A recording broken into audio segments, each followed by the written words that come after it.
Bonjour à tous et à toutes. Je ne peux malheureusement pas être parmi vous aujourd'hui comme je l'espérais, mais je tenais à vous adresser ce message vidéo en préambule de votre réunion. Le 16 septembre dernier, à l'Assemblée nationale, à l'occasion du 7e anniversaire de l'adoption de l'agenda 2030, nous avons annoncé, avec la secrétaire d'État chargée du développement de la francophonie et des partenariats internationaux, Chrysoula Zakharopoulou, que notre pays se portait volontaire pour présenter une nouvelle revue nationale lors du forum politique de haut niveau qui se tiendra en juillet. C'est d'abord bien sûr l'occasion de faire le bilan, sans détour, de la mise en œuvre à notre échelle des différents objectifs de développement durable de l'agenda.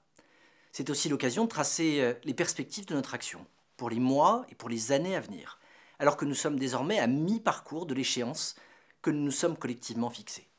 La France poursuit sans relâche son action au niveau national comme international. Ainsi, rien que sur les derniers mois, il y a eu la COP15 à Montréal, où nous avons porté une ambition forte en matière de préservation globale de la biodiversité pour inverser dès 2030 la tendance et mettre fin à l'érosion de la biodiversité.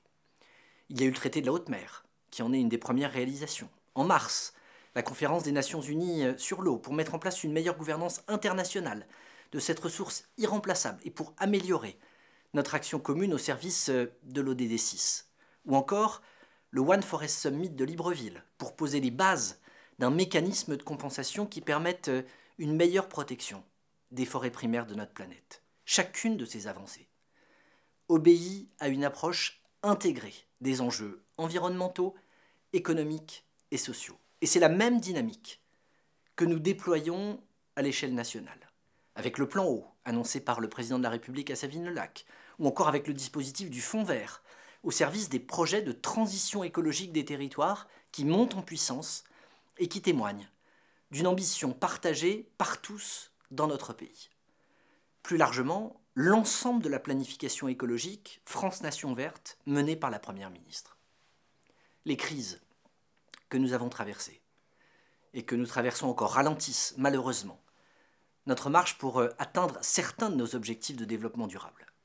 Mais j'observe aussi une prise de conscience croissante et une mobilisation des acteurs publics et de tous nos concitoyens pour y parvenir. Nous avons également des signaux positifs au niveau mondial sur la volonté de chacun de transformer notre économie et nos sociétés.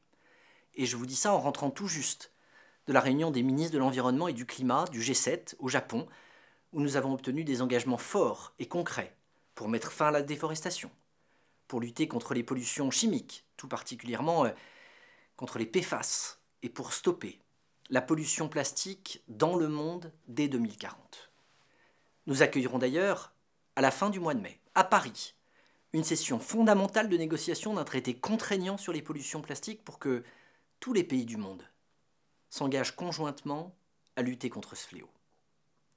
Mesdames et messieurs, en 2019, vous aviez été mobilisés pour élaborer la feuille de route pour l'agenda 2030. C'est pourquoi j'ai souhaité que vous soyez à nouveau pleinement associés à cette revue nationale volontaire dont la réunion d'aujourd'hui constitue à la fois un point d'étape et un moment de partage décisif.